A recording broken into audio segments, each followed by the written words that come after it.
could be James. Oh. This is great. Same thing with also billable hours are gone. We ready to roll? Well, he's done, the main thing, he didn't want to, but he got in. What kind of change that quick hours? We're gonna be ready for the roll call? You know, the airbag thing. You're by yourself, man. You're flying solo. You're doing all that kind of stuff.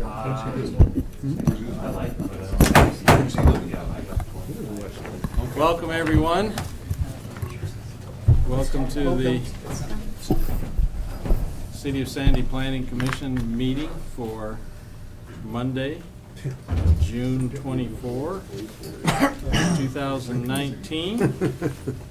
Got one continuation coming up, but we'll start off with a roll call, see who's here. Commissioner Carlton, Present. Commissioner Lewowski, Here. Commissioner McLean Wenzel. Present. Commissioner Logan, here, and Commissioner, I can't see your name tag. Mayton. Present. And then we have one absent, Commissioner Mobley, and then we have our Chairman Cosbury. Here, present. All right, we had in our packet the minutes from the last meeting, June 10th. Any additions, corrections? We've heard of one correction that will be made, and that is that the signer will be Commissioner Carlton, since I was not here. Anything else to note on the No. minutes? Nope. Okay, we'll take a motion then. A motion that we approve the minutes as including that change on the signature. I'll second that.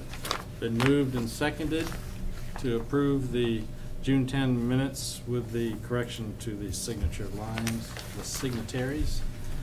All in favor say aye. Aye. I am abstaining because I was not at that meeting. Anybody else? I just noticed it, just maybe one thing, James, on in the sentence on 5.1, Commissioner Lazowski's name's misspelled. So James said it. Pardon? You just had to add it, S. You need to ask to my name. Thank you, didn't. Don. We knew I it. got both of those now. That's why they have spelled We don't need another motion for that, do we, David? No. Okay. All right, this is the time in all of our meetings where we give opportunity for anybody that's here in the audience to speak to the Planning Commission on non-agenda items, things that are not on our agenda tonight. And if you wish to do that, would like to speak to the commission on any issue, now's the time to do it. And as we will ask for all testimony tonight, to have you come to the podium and state your name and your address for the record.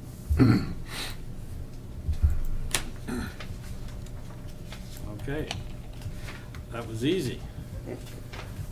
We have one matter of old business tonight, and that is a continuation of file 18-057, design review, conditional use permit, the Dutch Brothers one, which we will begin the continuation at 7:06.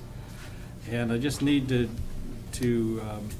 ask for one thing, and that is, has since the last meeting, any ex parte contact to declare? Nope. Okay, nothing noted, and we'll jump right down to staff report. All right, seeing as this is a continuance, I'm just gonna even more briefly than I typically do, just kind of go over what was requested and what staff standpoint. And then just I have one simple slide of stuff that has changed or communication that's happened between the last one and this one. So this is still the site, same site. All right, so it is a design review with a land partition, a conditional use for the drive-through facility, and then 3 special variances. One for an increase in the setback from 10 feet max to 18 feet, to incorporate a flat roof with parapets on a portion of the property, as well as to reduce the required 50% frontage for requiring a building.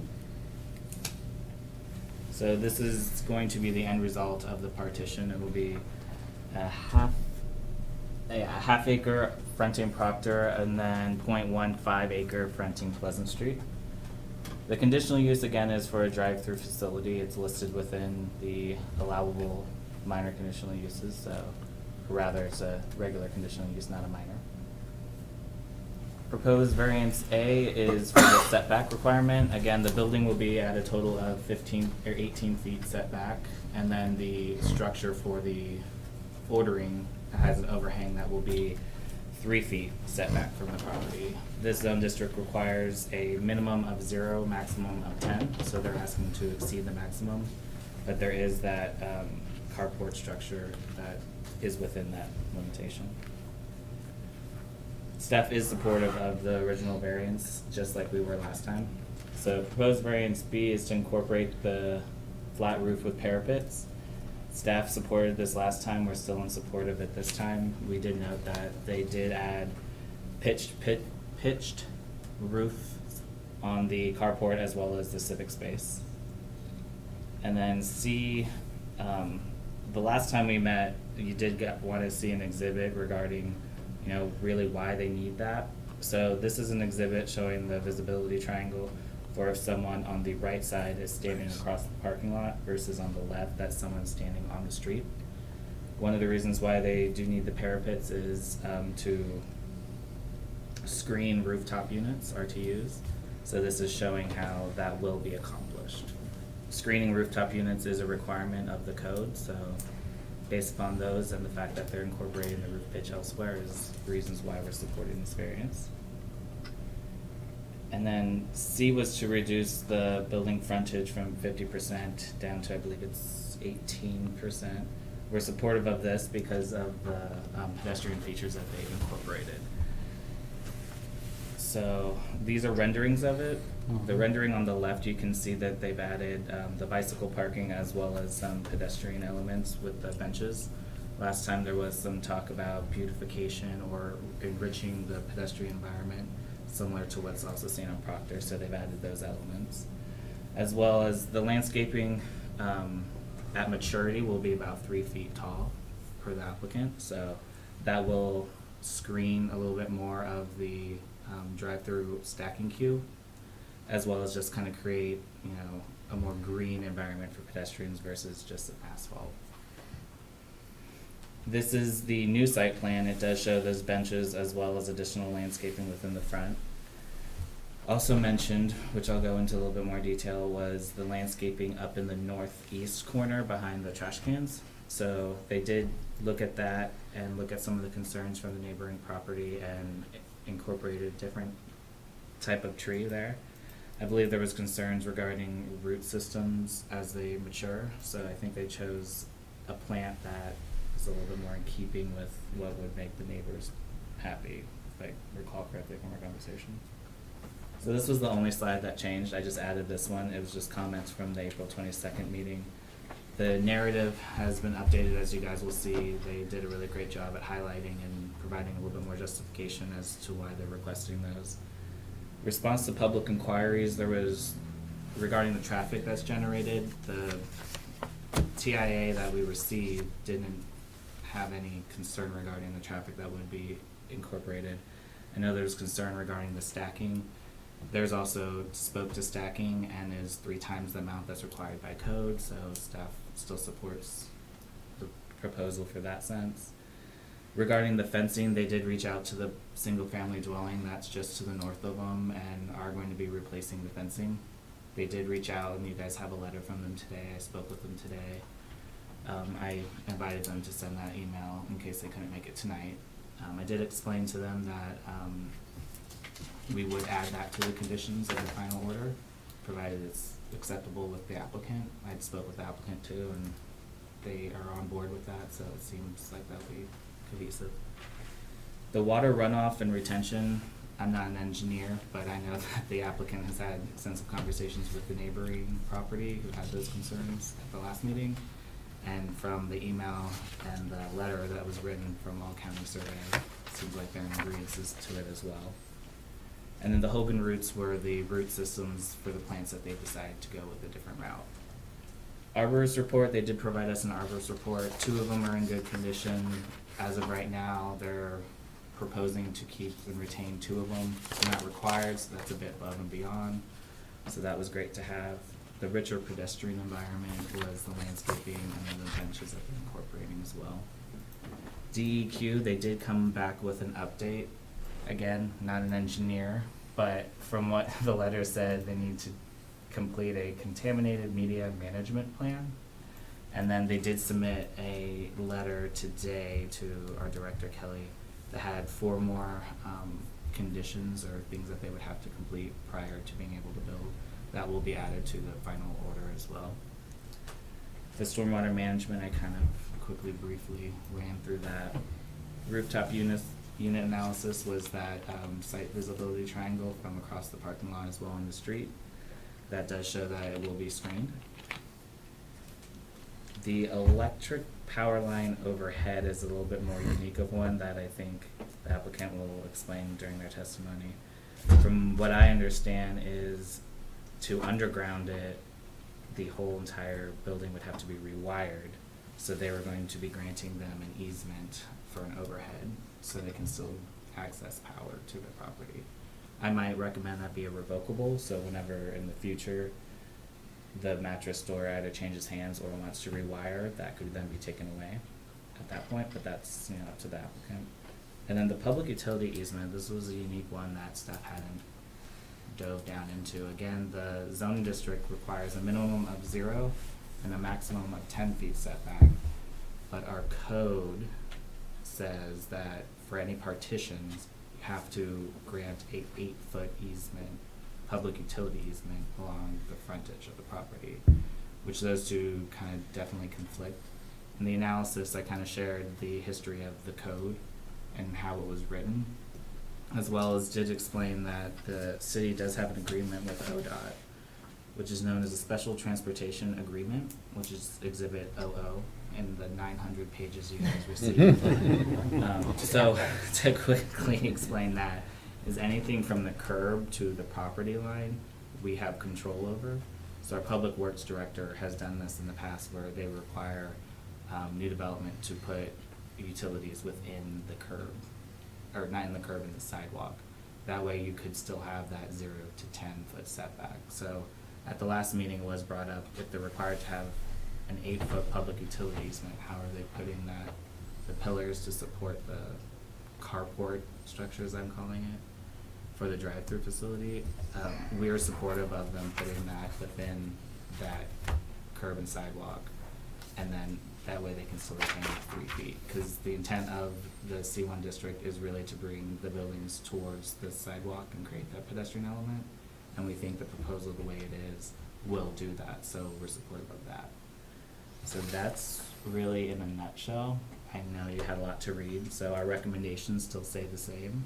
It's to recommend approval for the conditional use as well as all 3 variances. It's the setback, the roof pitch, and then the other one that I'm forgetting off the top of my head.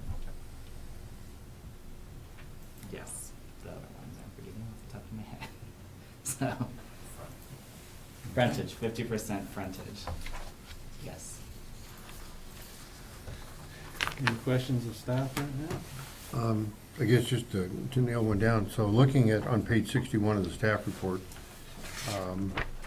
where you summarize the recommendations, you put in there in red the idea of you're bearing the existing service line to the Mattress World building, and you're suggesting that that not be the case now because of the impact on the mattress store? Yeah, I worded that specifically to say, if determined practicable by PGE. Okay. And we didn't get anything, I know the applicant didn't get anything in writing, but they've had extensive conversations and met on the site. So I think they'd be able to explain that a little bit more, but it'd be a bit onerous if we made them bury it, and then I don't know who would be on the hook to rewire that entire building. It shouldn't be the applicant. I don't think we would. So that's why they were going to grant the overhead variant or overhead easement. Again, the only suggestion I would make, maybe make that revocable. That way, when it's redeveloped in the future, that would go away because then it wouldn't be needed. But those facilities could be installed now, maybe even. I'm So not what, sure, what but words would be changed in the, that you have in red there? in red any? would be, is what, how I propose it. Okay, Yeah. Just because we don't have that confirmation from PGE at this moment. So if deemed practicable, I don't love that word, but that's what we have in our code and we have it defined, so. well, if it makes it a spelling checker, it's okay. Yeah, drives it crazy. Okay, nothing else? We'll go to the applicant. The podium is yours for any.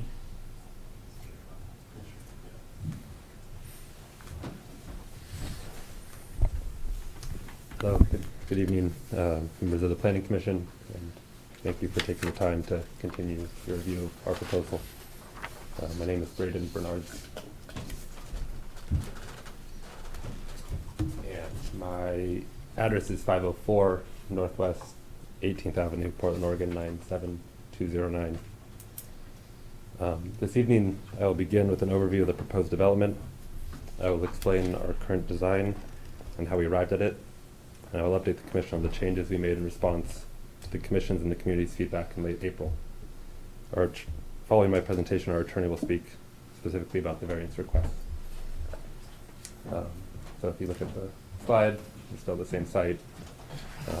The proposed development fronts Proctor. The site was last used as a petroleum storage and retail site. It has been vacant since 1989, almost 30 years. In those 30 years, the property has changed hands several times. The development has never come to fruition. There's kind of a flurry of activity in the last 3 to 4 years.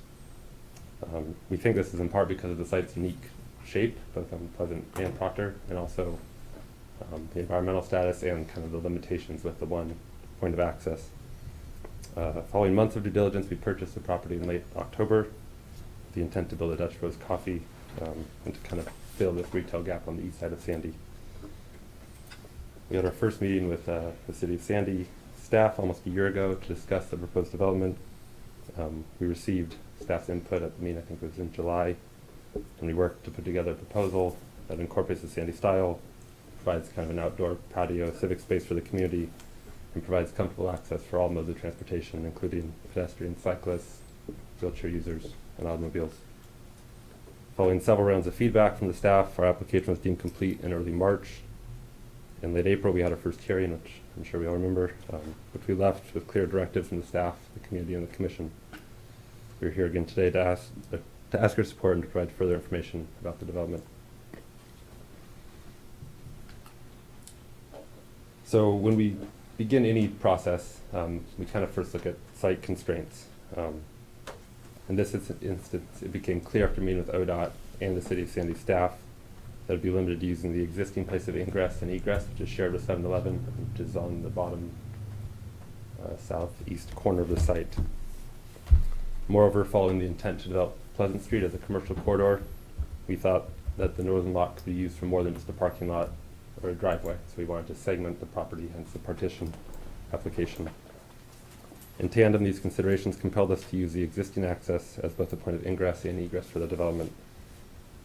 The site's other design constraints are more standard, including the need for ADA access and parking, using an F350 turning radius, which was requested by the City of Sandy, providing adequate queuing, providing a 25-foot parking aisle, and adding landscape planters to bookend the parking stalls. So those are sort of the dominant considerations when we started laying out this site with our designers.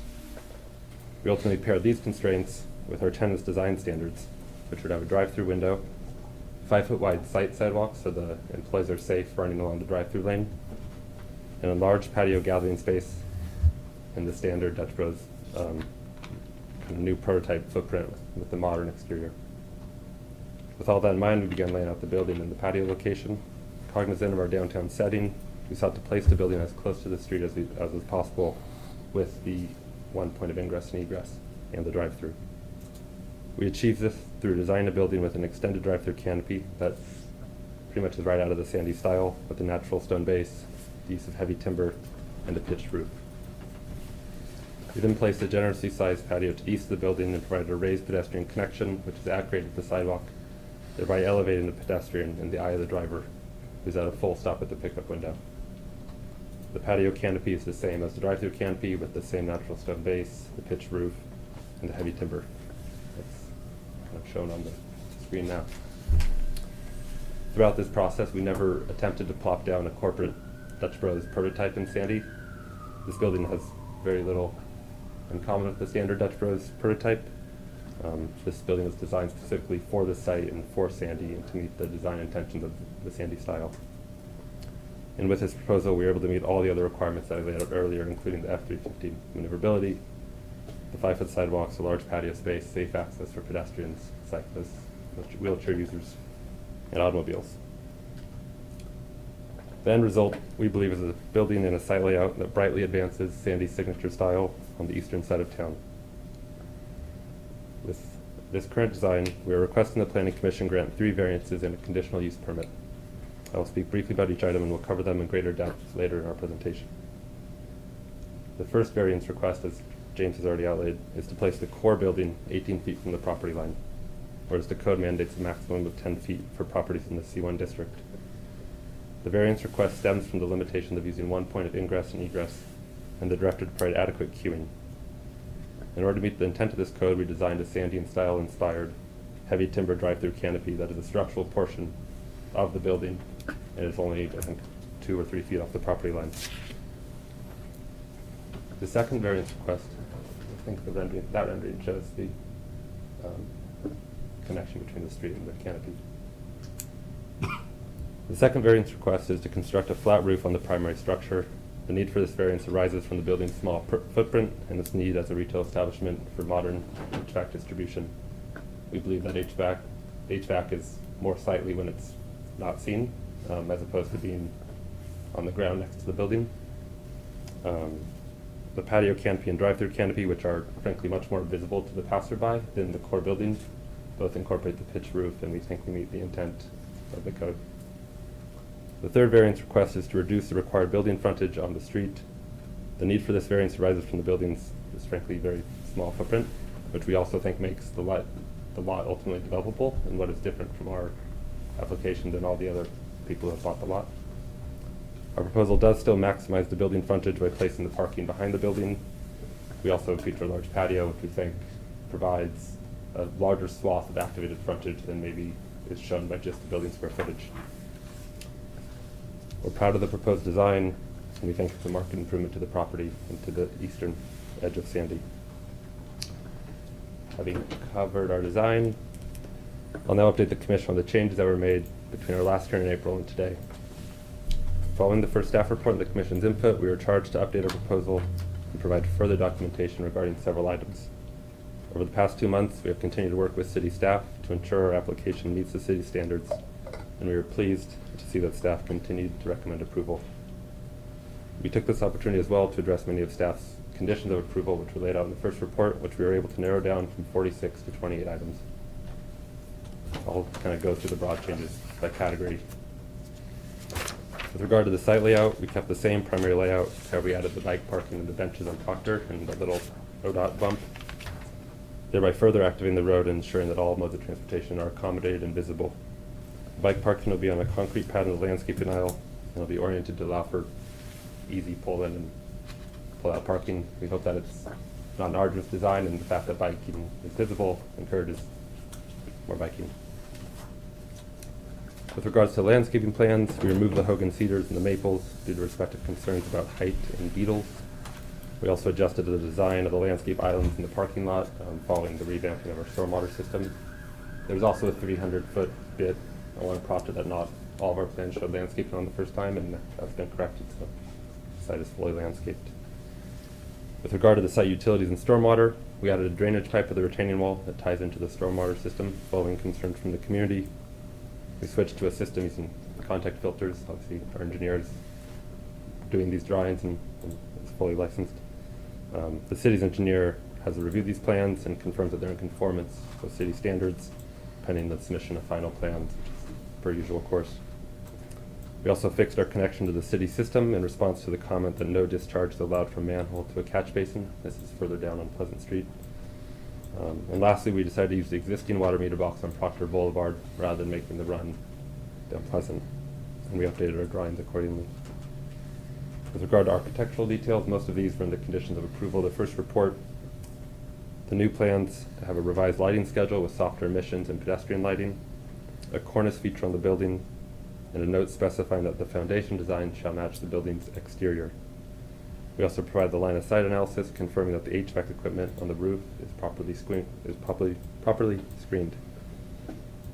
Our renderings as well have been updated to show the bicycle parking, the benches, and the at-grade pedestrian connection, which is kind of hidden behind the bench, but I hope it gives you a sense of what an at-grade connection looks. With regard to the existing trees on site, and following the Commission's suggestions, we engaged Oregon Tree Care to complete an arborist report. The report found there are 13 trees on the site, and that all but 2 of the site's trees must be removed due to poor health or construction activity. As staff noted in the report and the presentation, our property is under 1 acre and is not subject to the requirements laid out in the chapter on urban forestry. Following public works comments, the button. Following public works comments on the function of the ingress and egress shared with 7-Eleven. That's the top image on the right-hand side. We engaged our traffic engineer to further study the proposed development, and we submitted their extended analysis as a memorandum to the original traffic impact analysis. The study found that the design, quote, provides enough area for an entering vehicle to pull into the site as the vehicle is making a backing movement from these spaces, referring to the 7-Eleven spaces. Therefore, it does not anticipate that this conflict point will cause queues to extend onto the public roadway. This confirms the initial finding of the city's third-party traffic engineer, who stated that, quote, the site layout is among the best I have seen, and that, quote, there is little potential for traffic at the facility to interfere with operations on nearby streets.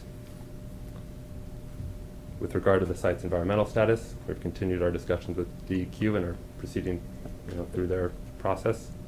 We've submitted the phase 1, the phase 2, which addressed all the concerns in the phase 1, as well as the contaminated media management plan, which was the only outstanding recommendation from the phase 2. The phase 1 recommended to investigate the fill and a few other technical things. We did all that. It's in the very lengthy phase 2, which I encourage you to read. DEQ sent a letter today to the City of Sandy stating that the requirements set out in the no further action letter and the equitable easement and servitude document are satisfied for our proposed development. Regarding the fence, we've reached out to the homeowners to the north of the property. We talked on several occasions. Abe, the Dutch Bros operator, is in the corner, as well as us, have committed to fix and replace their fence to ensure they have a peaceful backyard throughout the course of construction and throughout long-term coffee shop operations on the site. With regard to the gentleman from All County Surveyors, we have come to an agreement and agreed to accommodate their requests, particularly including switching the stormwater system to a full circumference system instead of a chamber system with a liner, extending the public stormwater main to our eastern property line on Pleasant, locating and removing the source of a drain in the northwest corner of the lot, and shifting our stormwater system to the south to be located solely within the parking lot. We've alerted staff that we will make these changes at the time of building permit submittal, and we submitted them to staff to be included in the conditions of approval. Lastly, we updated our narrative, which is now in Exhibit R. The updated narrative covers most of what I've just said, as well as additional language regarding the variance and conditional use requests. Following all these changes,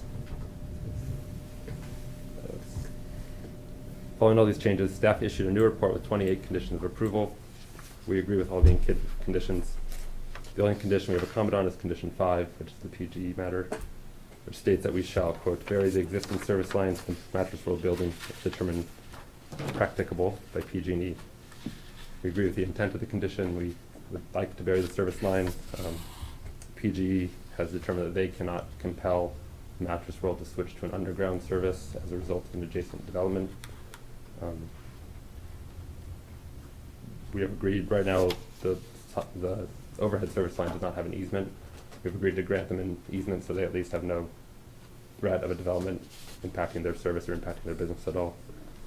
I spoke with PG last week. They told me they can get that formalized in a letter, which I'll be happy to submit to the City of Sandy, but my particular contact is on vacation this week. That sums up most of the changes. To close, we've invested in this community We have tailored our development to fit Sandy's urban context. We have worked to integrate the commission's, the staff's, and the community's suggestions from a previous hearing. We believe the store will bring more vibrancy and activity to this part of the city core, and that the appropriate development of this commercial lot is long overdue. We think the building will be well received by the city's citizens of Sandy, and we ask your support. And with that, I'll have Damian Hall from Volganic come up and say a few words.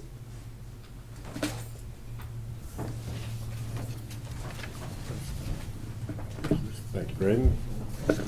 Chair, members of the commission, my name is Damian Hall. I'm with the law firm of Baljanik, address 101 Southwest Main Street, Suite 1100, Portland, Oregon 97204. I'm going to talk to you a little bit about conditional use standards and variance standards. I'm going to keep it at a high level. As you can tell, there's a whole lot of detail and a whole lot of thought that have gone into this project over approximately the last year. That I'm a little bit new to the project and late to the game as far as those type of things, but I think what is important to see is really the great work that staff has done along with the applicant, taking a site that has a lot of constraints, a use that can be done the right way or can be done in a more cookie cutter fashion, and really kind of molding those two objectives, really the Sandy style and conquering the constraints of a site that has proven difficult in the past, and creating a use that really looks good, and we think design decisions that were driven by maximizing the site for the particular use. So you're going to see that as a theme running through everything that I'm saying here. Before we get into it, I'll keep it at a reasonably high level here, but if you want the longer version, you can take a look at Exhibit R. It's the updated narrative. We talk about both the conditional use and variance standards there at some length. So just jumping in, conditional use standards in your code 1768.20. What those are required because we have the drive-through use on the site. Otherwise, a coffee shop would not be required to go through conditional use standards. The use is listed as either minor conditional use or conditional use. As noted by staff, it's a listed conditional use. The characteristics of the site are suitable. Talking about the size of the site. The size of the site has been good. We limited that through the partition, but we think that the size of the site allows us really to do the drive-through and parking and the amenities in the right fashion. As you've heard before, there's significant screening and opportunities to improve the pedestrian experience, but also we were able to meet the on-site parking standards and really kind of go above and beyond as far as the stacking and queuing associated with the drive-through to ensure that there is no impact on Highway 26. And there's along those lines, there's also a traffic study and analysis that verifies that. So I think we've utilized the size in a great fashion. The location, we think, also is suitable for the use. It's visible. We've used a whole lot of design treatments to really kind of impress the Sandy style upon what is coming from the east, kind of the entry point into downtown. Topography, it's flat, that really works for our use. And natural features, the lack of significant natural features is very characteristic and suitable. So next is the proposed use is timely, considering adequacy of various utilities and services. I won't go through all of them, but as talked about, we have done a traffic analysis, and all the departments of the city have been able to weigh in and say that there are no issues with the provision of services to the site. D, this one's kind of paraphrased, the proposal will not create or cause a public nuisance. In the code, there's a list of potential ways that a nuisance could happen, including noise, dust, odor, on down the list. I've gone back through and looked at the record as well as the prior hearing, and just pulled out a couple of things that folks have mentioned. One was a concern with noise. Wanted to verify that folks, I believe at the last hearing and maybe even in writing, talked about being concerned a little bit with if there was a reader board and somebody was taking orders via a PA system, that might be too loud. There is no reader board. That's not the proposed process. It'll be an individual going and taking orders from next to cars. And then I think there might have been some folks saying that the noise of cars on site might be too loud. Without doing a formalized noise analysis, given the location of that piece of property adjacent to a throughway that I'm not sure how many trips a day go along Highway 26.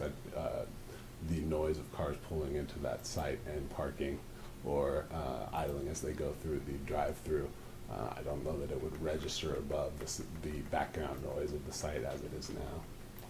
So generally, this site will not create a public nuisance. Again, gone above and beyond as far as contaminated media and dealing with DEQ to ensure that the stormwater that's treated on site and the dirt that's moved on the site is treated in the best fashion possible. There's conditions of approval, ensuring that we continue in that process with DEQ and don't divert from best practices about making sure that none of that contamination moves. And then the proposed use will reasonably be compatible with existing or planned neighboring uses based on the following. Basic site design.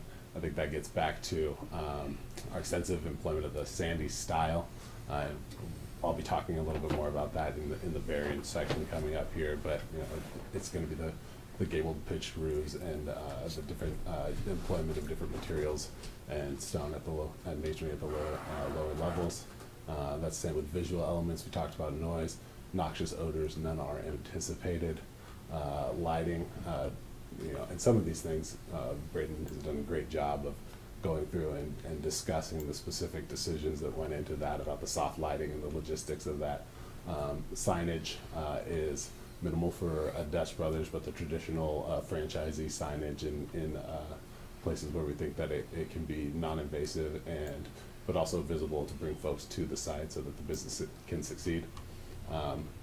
Again, landscaping, buffering, and screening is happening on two sides, both the front and the back of the property, in a way that is I think above and beyond what the code requires, in an effort to ensure that there really is a pedestrian-friendly experience approaching or traversing next to the site.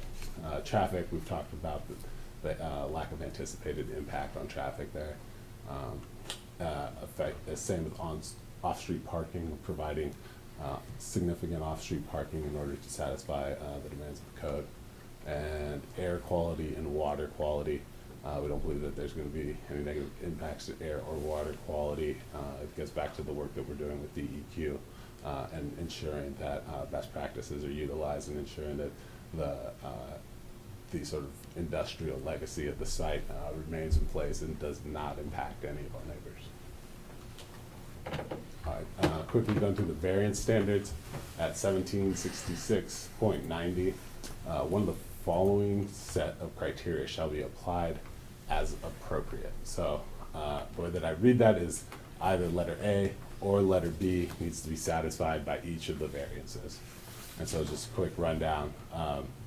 Letter A is a little bit more involved. It talks about the unique nature of the proposed development being such that the intent and purposes of the regulations and provisions to be waived will not be violated, and that authorization of the variance will not be material detrimental to public welfare or injurious property compared to a development without a variance. And then letter B is only has one part as opposed to two, and says the variance approved is the minimum variance needed to permit practical compliance with the requirement of another law or regulation. This is another situation where I kind of benefited from being able to bring a different perspective of not having gone through the discussions and the back and forth and the design changes and associated with this project, right? So this has all been going on for a year. There's a whole lot of alignment between applicant and staff about what the standards are, while the design is in a state of flux, while they're trying to maximize the utility of the site and improve the use and make sure that this is being done in the right way. I think, just kind of coming down at a late date, that, the 3 variances being requested is a conservative approach and a conservative read of the code. I think would meet these standards, but I think that, there's a decent argument that, maybe not all of these variances are necessary in order to approve this. However, I'm going to go through the 3 variances, talk about why we meet these standards, and, we're more than glad to go along to get along and do the belt and suspenders approach, and make sure that we have all of our bases covered, because I do think the upshot of that is that we do meet the variance standards. So the first variance requirements, or the variance requested, has to do with the setback, and it's a 10-foot setback. And does this? That was the last slide. Oh, there we go. Oh yeah, I'm kind of got it. Let me do it on the ones you can see. So that's just going to be right there where the drive aisle is after it comes around through the back. So basically from this to here is approximately 18 feet. However, closer in is the overhang here for what was being called the carport, and there are significant vertical elements here that hold the carport up and employ the sandy style and masonry, and we think that as far as getting to the intent of the code, and that the structure itself start within the 10 feet area, we think that really gets to the intent of the code of bringing the built environment towards the road and not being just set back. And in a lot of instances, the purpose behind these type of things is to ensure that parking isn't put in front of the use of the traditional kind of, not to be pejorative, but more 70s or strip mallish style of development. So what we've got here, we think gets to that through structural elements. We bring the structure forward, and then getting back to doing this project the right way. That's the answer to why the drive-through is in between the main portion of the structure and the street.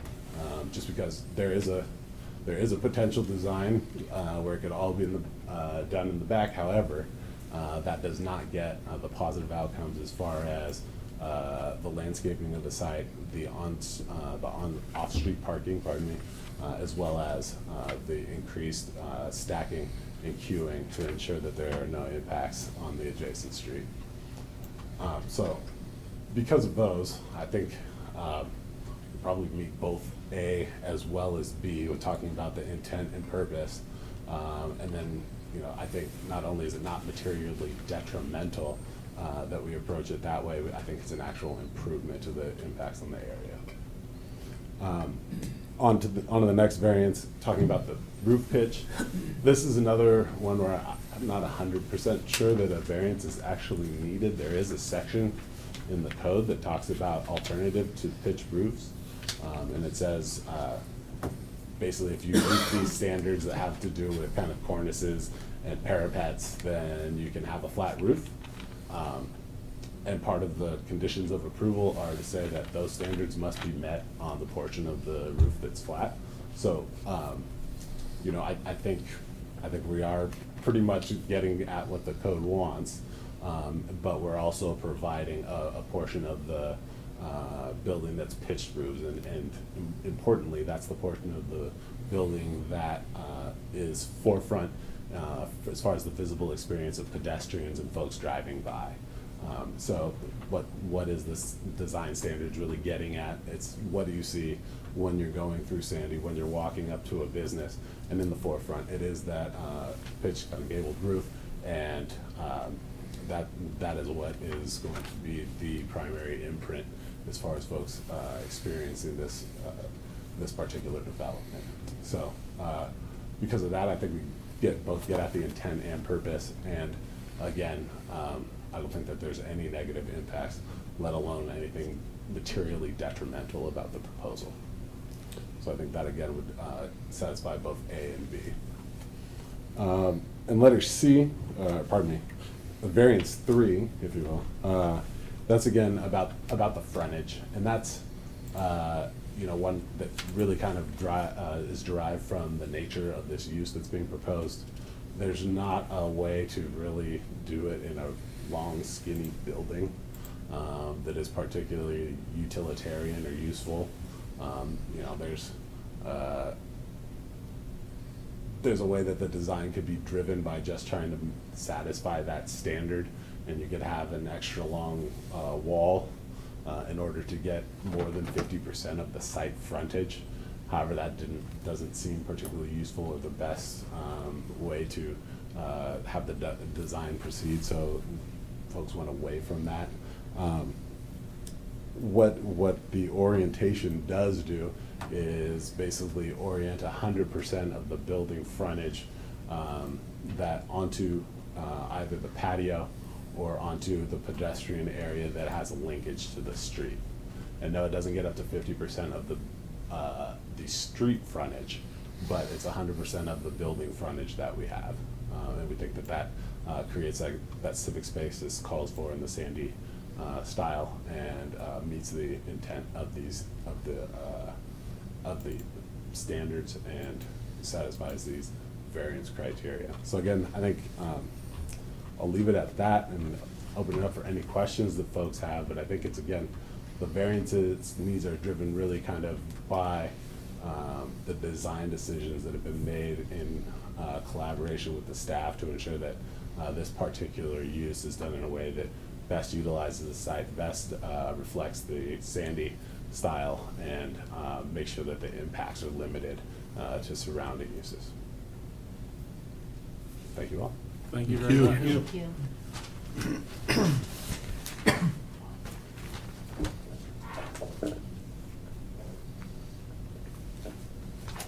Anybody else on your team presenting? I think that might be it for us. All right. Thank you very much.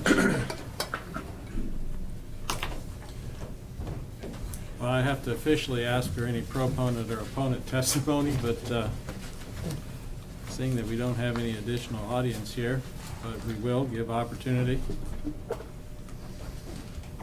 Or just any other comments from anybody in the audience that is hiding behind a chair that we cannot see.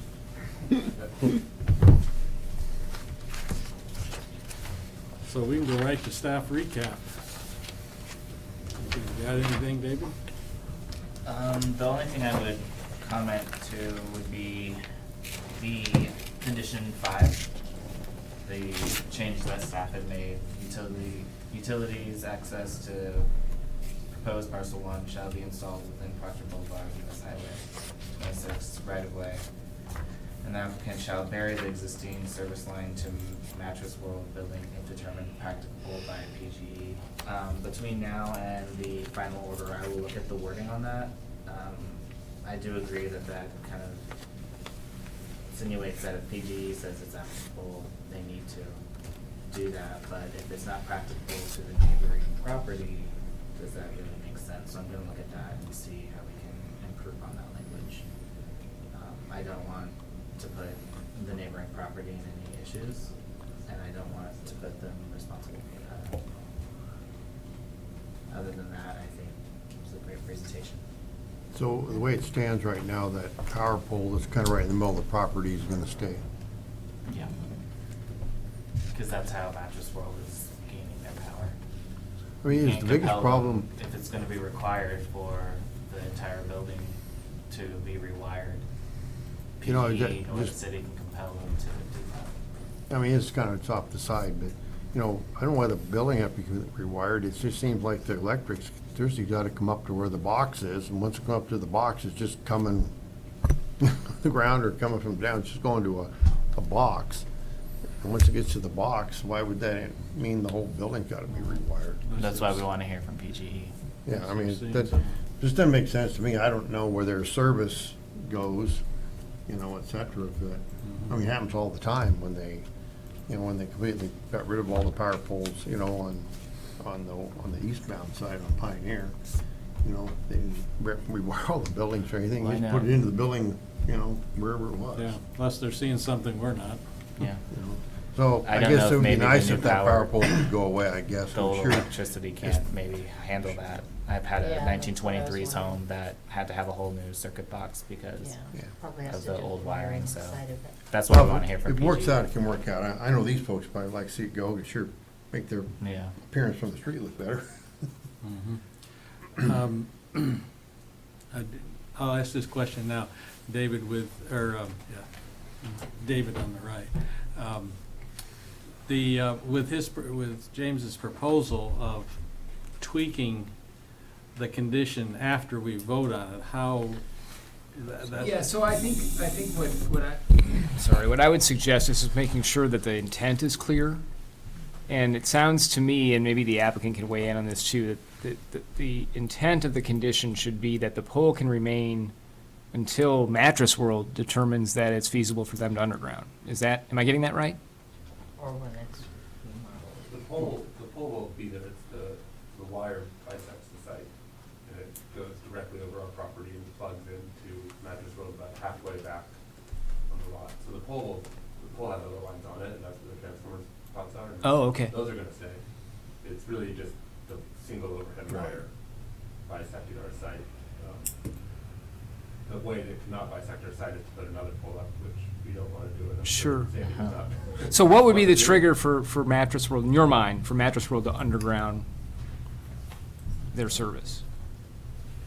I think it kind of would take them coming in for some significant development approval where you could hang a condition of approval on them, or whomever owns that willingly coming forward and saying, we'll step up and do that improvement absent that. Okay. I mean, one thing I would just suggest perhaps that might get more at a workable intent, should I walk out there? Yeah, sure, why don't you? That way you're just for Gets sure the- on record. That'd be best, that way the microphone goes on TV. and- All right, is just to kind of flip the proposed language of the condition on its head. Right now, it's shall underground everything unless we get an indication from PGE otherwise. While I appreciate PGE and the service they provide to everybody to keep the lights on, and they've actually been pretty good to deal with my client on this project, but they aren't always wanting to give an indication clearly one way or another of any particular thing, nor can they be compelled to do so. So if we could just sort of say, keeping the overhead line and providing the easement as discussed, unless indication from PGE that there is, we can use practical again, but just kind of take that and turn it around so that it's not, my client has to perform something that is in control of a third party or two third parties, unless PGE says something specific. Just have the default be that unless there's a path forward, we don't have to do it. Okay. Would that make sense? Yeah, I think that's helpful. I just wasn't sure what the push and pull was. So with that, does that make, Yeah. we'll get That language makes along sense. those lines? I mean, the power to your facility is gonna be underground. Yeah, it'll come down to that pole. Okay. Any other rebuttal for? Yeah. I'm glad to answer any questions in the ability. Okay. Yeah. Yeah, I think we could, I don't know if we're gonna have a whole lot of discussion. Do we want to keep it open or just go for? Close. Okay, Yeah. we'll go for close. I move we close the public hearing. I'll second. Okay, it's been moved and seconded to close the public hearing at 7:55. All in favor say aye. Aye. Any opposed? All right, let's discuss. Thoughts, questions? I'm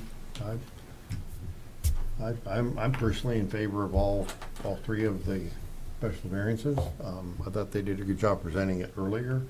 Initially, I'd like to commend the applicant that I think we challenged you a little bit to come in and convince us, and you did that. You know, it takes a little bit of homework to do, but I think that's good for the record. And I'm glad you're able to come to resolution with some of the people that had some concerns. Yeah. Ditto. Yeah, it's probably the best I've seen. I've been here for a long time, but You know, it was They really a did a nice good job. How presentation. come you get all the easy Everybody. ones, Jerry, and I get the rock throwers? Well, the applicant, I think, did a really good job of working with everybody concerned, and seems like they'd be good Mhm. neighbors, and it looks like it will bring a nice development to a place that really needed it, so. I'll add that too, being the newest one on the commission here. I was challenged last time with their presentation, thinking about what it could look like, but thoroughly impressed with what you've come up with this time. I really am looking forward to seeing pedestrians walk up and down the street and sitting down in the front area there. And, you know, I was concerned about traffic a little bit, but I think they've done a wonderful job with the layout of the property. And I've been here in Sandy myself 15 years, so I'm glad to see the land being used. And I'll tell you that I'm a yes on all three variances too. Okay. Well, let's move to a motion. The motion would be, there is actually 4 things, specific things. One is the minor partition, and then the 3 variances, and the conditions, based on the conditions, the proposed conditions of approval in the staff report. Can we There's the wrap those- conditional use as well, right? Is that part of the, Yeah. Oh, sorry. I just didn't know whether Yeah, that was So then there's technically 5, technically Yeah. 5. Conditional use, partition, 3 and the variances. 3 variances. Can we wrap those all up in one motion? Yep. I'll move, we wrap those all up in one motion. Approval. Or really for the- Conditions and all variances. For the record, I guess. All right, let's see, where is the, gotta get the file here. I move for file number 18-046, DR-fair, that's the wrong one. 04605. I'm on the It's minutes. 057, yeah. On the minutes. I move for file number 18-057, DR-CUP, Dutch Brothers Design and Review, that we approve the conditional use, that we approve the partition, and we approve each of the 3 special variances. That works. I'll second that. Okay, it's been moved and seconded to approve file number 18-057. Do we need to say anything about the conditions? With the conditions that have been. Yeah, with the proposed. conditions I think it's implied, but. Yeah. as proposed by staff.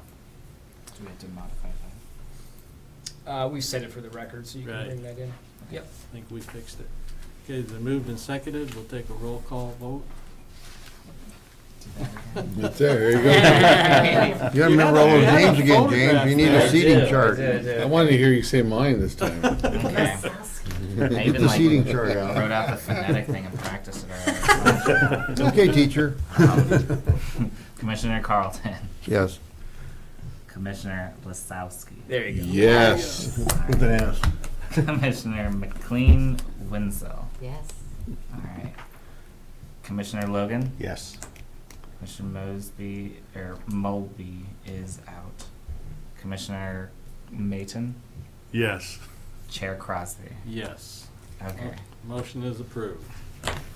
Thank you so much, gentlemen. Congratulations and good job, Congratulations. you guys. Yeah, Good job. forward to seeing that. I'm excited to see you get that put in there. It will be, I mean, you said it, I mean, we had this vacant lot looking at it for a fence since a long time. Yeah, that fence. And so you could argue if you want 50 feet or not. I like to see something, and you propose something that's quite quality. You guys did a nice job. Very, Really nice. very I'm nice. That looking forward to seeing rendition it was built. really nice. Yeah, that was great. That was very nice. Thank you for working with us. Yeah, thank you for working with us. The band is playing. Oh, okay. At least Are you not bringing the equipment back in? Actually, the song was going through my head about see what my condition was in, you know, that song, Oh. the baby basket. Everybody's talking about his condition. Okay, we'll move along in our agenda. We have no new business. Killer. I don't see anything listed from the commissioner staff. Thank you. All right. Thank you, gentlemen. Thank you. Do you have anything, Just comments, or thank you for that one map that Kelly sent out with all the. Yes, this is so cool with all the different projects that are going on. Oh, yeah. Because I And like I to drive sent around and some look at things, so that was really helpful. Tentative plats to be added to that Yeah, today. that's right, So thank that's on you. there, Where was that? Was in an email with Attachment the to- minutes. Was this, Do you have a city email that you get your I emails? Yeah. do. Yeah. I must have missed, I was on, just on vacation, so Oh. I It missed a was- lot of things. the one that for this hearing tonight, it's on the same email. Okay, There's 2 links on it. It's there. okay. It's down below. Thank you. Click on It's one. best printed out on legal size paper. Yeah, Okay. I only got a quarter of it, or 2/3 of it. Or if you're Kelly, save a tree and just look online. Yeah, yeah, and go like this. But I want to drive around. Anything else So- that, are any questions? I have one. Yeah. And could you have somebody look into why the archives for 2019 in terms of the video are not present? I just found them.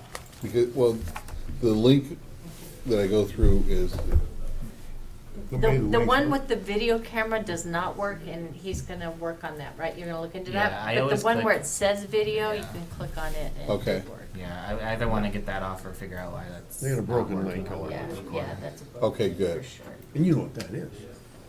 What? A broken link. Thank you. Yeah. Yeah, thanks for bringing that. Okay. Because I had the same problem. Then our next meeting is, It will be July 22nd. We have 2 cases. Bloom annexation. You heard that one significant amount of time ago. And then we have Stowaway, which was continued from the June 10th. okay. Mm-hmm. Those 2. What's the bloom? Bloom annexation is on Jacoby, just south of Cascadian Village. So July 23rd. Is that the one with the old house on it or something? Some It historic did have thing? an old house that had a historic Hmm. root cellar. Yeah, though, yeah, that was the whole What was- hold up what on part it. Historic of cellar. July 22. It's like The where requesting. beatings were done or something. I don't know. But You, it did- the way you said it made it sound like they had heard it before, but the annexation is the first time. This is the first time they'll hear the annexation piece. they heard it once before, but it had to be continued because it had TPR. Had one. Yeah, it was a long time ago. Yeah. So I'm not. Yeah, that was one you had Yeah. to, you had to Yeah. extend. I sent a note to Kelly because, you know, I saw the planning notes of the council. I kinda went, well, wait, you want to pass the extension on this? Oh, I need to talk to James about that. Need to grant another extension. They ran out of their extension, but that was for us to determine a date. So I worked with the real estate agent, and she's like, "Yeah, we are gonna get it through." So that and the Stowaway are going on the July 22nd, and then August 26th we have the continued Fun Time RV. The what one? Fun Time Fun RV. Time. Which one is that? What date? The July? 26th of August. August, right? Yeah. July 22nd will be the annexation and the Stowaway. Okay, Okay. thanks. All right. Good somebody- job, James. Yes, thank you very much. Somebody can have the honors. Motion Second. Been moved and seconded to adjourn at 8:04. All in favor, say aye. Aye. Aye. Boy, nice loud and clear.